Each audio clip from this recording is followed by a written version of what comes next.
Hola, guapas, and welcome to the podcast. Today, I want to talk about something I don't normally talk about. I'm going to talk about the P word. That's right. Fasten your seatbelts. Today, we are talking about protein. I know you thought it was something else, but it's not. Listen, the P word, protein, is really, really important. And in the past, because I've always been a plant-based person and many different forms of plant-based person. Like I've done it all. I've done raw vegan and all the things. And I feel like I've got a really good vibe on what works for my body. And then guess what? Midlife and menopause happens and it all changes. And in the past, I have always been a big advocate of, hey, you don't need a ton of protein. You don't need to count your protein. You don't need to worry about your protein because you'll never be protein deficient. Like it's just unheard of. And as long as you're eating a whole, clean, balanced diet, you are going to be fine. Because here was my philosophy. It's that if you're not eating meat, then people think about meat as a complete protein, which it is. But there's other ways you can get a complete protein in the plant-based world, but you don't need a complete protein. You don't need to eat a complete protein, and here's why. Because you have a protein, and when you eat it, what your body does is it breaks it down into the amino acids, and it's all the essential amino acids that make something a complete protein in one food. But when you eat it, your body breaks it down into the amino acids, and it stores them, and all you need to do is over a couple of days get all of your essential amino acids in. You don't need to eat them all in one sitting all at once. And so that's why I was always a believer of don't worry about your protein, you'll always get enough protein, because what you're really looking for are the amino acids, because proteins and amino acids, they're the building blocks of everything in your body. And as long as you are eating a well-balanced diet with whole clean foods, you good. You don't need to count your macros and worry about stuff like that. But I have to say now that, eating the rainbow and whole clean foods, there's more to it now when you get into menopause. Why? Because when you hit midlife and menopause, everything changes. There's the shift. And the huge shift is a hormonal shift. And we also know that hormones kind of run the show. Hormones are what dictate everything that goes on in our body. And I'll repeat this over and over again because I think it's so powerful, is that every time your body goes through a hormonal change, it comes out the other side different, completely different. When you go through puberty, you go through a hormonal shift and you have a different body. When you're pregnant, you go through a hormonal shift and out the other side, you have a different body. And then even breastfeeding, that's a whole hormonal shift.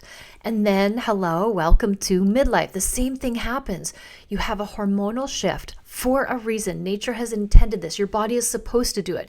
We don't want to stop it. We just want to help it. We want to be like there going, what can I do to make this as easy and as graceful as possible? We want to support our way through it. We definitely don't want to stop it. Our body is supposed to do this. And after we go through menopause and we're in menopause, our body is different again. It's so different every single time. So know that nothing has gone wrong, but protein can actually make a difference here in this situation. So now, before I used to be like protein, schmotein. I'm not counting that. I'm not putting any stake in having to have any kind of amount of protein, because I knew that if I just ate a whole, clean, well-balanced meal or food, that my body would have everything that it needs to sustain itself. But as soon as we get into midlife, that does change. And there's a couple of reasons. Like our muscle mass starts to break down. Our metabolism slows down and our hormones change. And so the hormones are the driver behind all of the changes that happen to our body in midlife. It's like all of a sudden you literally wake up and then you've got that fat that just like sits in your belly area and you haven't changed anything. And it's not because of what you're eating or what you ate or didn't eat. It was because of the hormonal shift. Once your estrogen levels change, your body is like, oh, we're going to store fat here now instead. And that's just how the body works. That's all it is. You haven't done anything wrong. But another connection that's really important when I think about protein and aging, the reason it's so important, and I notice this all the time when I look at my mom, and she's 85, and I look at how her body is changing and how it affects her life. And you have, your physical health, your body, and then you have your mental health. And it's usually one or the other that will go quicker than the other one. So if it's your physical health, the problem is now your mental health will deteriorate as well, simply because the key to living a long, healthy, like the key to good longevity, not just living long, because there's a lot of people that are living to older ages, but they're in a nursing home and they're vegetables and they can't physically move out of their bed. So that's not the life that we want for ourselves. But when I'm thinking about longevity, what I'm talking about is a really good longevity, like to be the healthiest. When we look at the blue zones, this is where people live the healthiest and longest lives. And the reason that they do, there's no food that's the same. It is a generalized whole clean food system that works for these blue zones. But there's different foods that are eaten in every blue zone. So the key component that is similar in all of the blue zones is it's because of being social and being mobile. Those are the key. Community, we all know that community is everything. And in today's society, that's what's being lost. It's being destroyed intentionally. Divide and conquer. And so it's our mission to build strong communities. I think especially when we start to hit midlife and older, we need community. It is like the pillar of our health and our well-being. And mobility is so important because how do you think you get to these gatherings of your friends and your people? You got to be able to get your booty there in the first place. And that's why mobility is so important. And protein plays a role in this because we want to keep our muscles strong so that we can actually move our body around. You will get the most bang for your buck if you work on your legs, because then your legs will be able to take you wherever you want to go. And your legs have huge muscles in them, so it will keep your metabolism up, because when you have more muscle in your body, it requires more calories to keep that muscle going. So the more muscle you have, the quicker your metabolism will be. But don't get me sidetracked on that. Let's just talk about this protein for a second. It's so important to, like I said, they're the building blocks of all of the components in our body, especially muscle. We don't need to get ripped, but we want to be strong. We want to be strong and we want to be mobile. And we want to have bones that can really maintain their integrity so that we're not breaking anything or falling, or because that can be the demise of the elderly quicker than anything else. The way we train is really important. That's a whole other thing, but I'm just going to throw it out there that I've added jump training to my repertoire, because when you have that impact, like really like jumping and making that, pounding that impact on the bones, that's how you build stronger bones, is to have some sort of jump training in your life. Now, when it comes to the protein, the key here is that you want to make sure that you do hit a certain protein marker, because this is what's going to keep your muscles going, and this is what's going to keep you functioning and mobile. Because as soon as you lose your mobility, it's game over. Your world just shrinks, and you find that you'll run into a lot of other problems. One of the specialists, experts that I follow, her name is Dr. Sims, and she has this favorite quote: "Women are not small men." And this is just so mind-blowing. And this is why this changes everything, this quote, because most of the studies done on aging and muscles and bones and protein, it's all done on men. The majority of the studies are done on men. And so what they do for women is they just take these findings and then they make it a little bit less based on body weight and size. But women are not small men, meaning our hormones function differently. Our muscles are created differently. And until they started doing studies specific to women, we would just take these studies that pertain to men and then make it relevant to our weight. And that's all it was. But that is not the case. It's really important to know that our bodies react differently to training and fasting and all this. And I love intermittent fasting. Like, I am all over intermittent fasting until I started listening to Dr. Stacy talk. And when she put it into relative terms of like what this means, women are not small men. She's talking about in the morning when women will work out or exercise or train in a fasted state, it has a different effect on the female body. The men can do it because they have certain stores and it's not a problem for them. But when women actually do that, when women actually train in a fasted state, it has the opposite effect on us. It stresses our body out and our body is like, damn, we don't have enough energy for this. We don't have enough protein to build muscle. We are going into fight or flight, which is stress. And when your body is in stress, it just holds on to everything. And the key is, and I totally flipped my whole strategy around training based on this philosophy, because I used to train in a fasted state. And little did I know I was doing more harm than good. I was making it harder than it had to be. Because I could go all day without eating and do any kind of cardio. That's not a problem. But when it came to strength, it's hard for me to lift weights, to do heavy training without any kind of fuel on board. So, and I don't like lifting weights. I don't, but I know now that it's critical that I need to keep building that muscle in order for me to live a long, healthy life, because I want to make sure that I'm always mobile. That's how it all comes back together. I don't need to have big muscles, but I need to be mobile. Like, I'm not doing it for show. I'm not doing it so you can see the muscles in my arms. I'm doing it so that I can live a long, healthy life, and be independent and follow my dreams and do all the things that I want to do, so that my body will allow me to follow these big dreams that I have.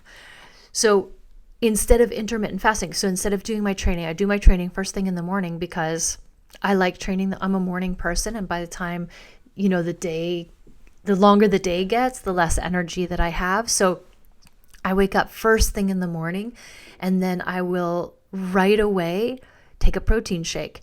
And I was never into protein shakes. You know me, I like to have all my nutrients come from whole, clean foods.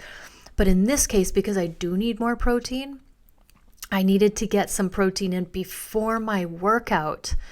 And I just can't have eggs and then work out. So I do a protein shake, and I put in the least amount of water possible so it's not gurgling around while I'm trying to work out. And then I will eat after my workout as well.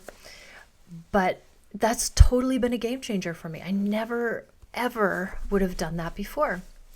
So I still am a fan of intermittent fasting. Don't get me wrong, because I believe that when you look at the history of humankind, we never just had a consistent supply of food all the time at the ready. And so our body is designed to go without food. And when it does go without food, there's so many things that happen. But one of the main things is that it can heal itself. When it's not digesting, it can heal and repair itself. That's the key thing. So now what I do is I just do my fasting in the evening. And it's really easy, because before it used to just be attached to my sleep and then through the morning. But now I just stop eating, have an earlier dinner and then stop. And my fasting starts then, and then takes me through my sleep, which makes it so easy. And then in the morning I wake up and I have my protein shake and off I go. I throw some heavy weights around, and I have changed the way I train just because I'm specifically building muscle now and for mobility, and that's it. So that was a huge change for me. And so we want to avoid the stress and the cortisol, because when we're doing that, our body is stressed and our body just holds on to everything. You can't lose weight, burn. It just is, you're kind of fighting against yourself when you do that. So the $1 million question is, but Heather, how much protein do I actually need? So just an easy kind of standard to go by is 1 to 1.1 or 1.2 grams per pound of body weight. And I try to get that throughout the day. I try to eat as much whole foods as possible. I do have my protein shake in the morning because that's just how my morning starts. But here's some of the top proteins that I use. Like I don't eat meat. Actually, since doing my eating meat for 30 days, I now sometimes will do Steak Friday with my son because he barbecues steaks, and I'll do that every once in a while. But nonetheless, I don't eat meat. So here are some of my top protein foods. Of course, meat is at the top of the list, but I'll start with a shake. I find a really clean shake. It's important to find a clean shake because you never know what they put in these things. So something that's independently, like third-party tested, is always good. Eggs are my go-to. I eat a ton of eggs. Now, you're going to talk about cholesterol, and I'm going to say, don't worry about the cholesterol. I really feel like there's a myth around cholesterol that it's bad for you, and if you have high numbers, it's bad. And I want to say that's not the case. There is good and bad cholesterol, but most of it is good, and all the functions in our body that are created through all the chemical reactions need cholesterol and sunshine. And so to that end, I would say, don't worry about eating too many eggs and high cholesterol. That's not a thing. Even if you have the high bad cholesterol, there's two different kinds of the bad cholesterol, the big and the little. And so it's not always bad. And they've changed the numbers over the years. So don't be afraid of eggs. I eat minimum 3 every single day. One of my favorite proteins, cleanest protein, is eggs, I think. And if you can get local, organic, free range, just the healthier eggs, the better. The closer to home, the better. The more natural, the better. There's also tuna, non-GMO soy, nuts. You have to be careful about nuts. You want to make sure that they're mold-free because there is a huge mold issue going around. Just in general, people don't know about it because you can't see it. It's internal. But nuts are high in mold. Also, coffee is very high in mold. So if you're going to have nuts, be really mindful that they are mold-free. Cottage cheese, yogurt, TVP, which is like textured vegetable protein, lentils, quinoa, and vital wheat gluten. Vital wheat gluten is a thing. If you have a gluten allergy, don't even think about it because this is just full-on gluten, but it's super high in protein, and that's all that it has in it. So if you are eating your protein, you want to have it before your workout. You want to have some after as well. You spread it throughout the day because that's a lot of protein to get in. Protein helps to keep you satiated so you feel full after eating protein.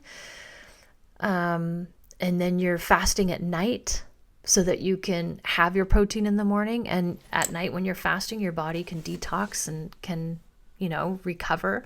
You could just do simple swaps like adding in these snacks that are higher in protein. It doesn't have to be a thing. It doesn't have to be hard. You got your protein for breakfast. Some of mine, like my meals that I do, we're creatures of habit and I eat the same stuff all the time. So I have my shake, and then my first meal is usually can be around lunch after the shake. I have eggs. I do over easy, and I do toasted sourdough, and then I put avocado on it, and I just am in love with this.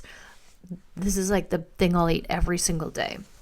And then what else will I have? I'll have like yogurt with protein, cottage cheese with olives, or tuna with pickles, or I'll make protein buns with my vital wheat gluten, and it's just like all protein.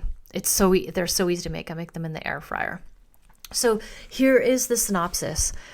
The protein game, it doesn't have to be overwhelming. It can be fun and delicious. Just keep it super simple. The more you can just eat whole clean foods and up your protein, the better it is. And it can help you to lose weight and feel better, but also to build muscle and to be able to be mobile and stay strong, allow you to do all the things that you want to do. Look, we have big dreams in midlife, and we are not going to stop for anything. So if we want to live our best life for the longest time possible, then girlfriend, we want to get that protein in, and we want to build muscle so that we stay mobile and active and get out in the community and get together with our sisters and all the other women out there who are looking to create amazing lives in the world.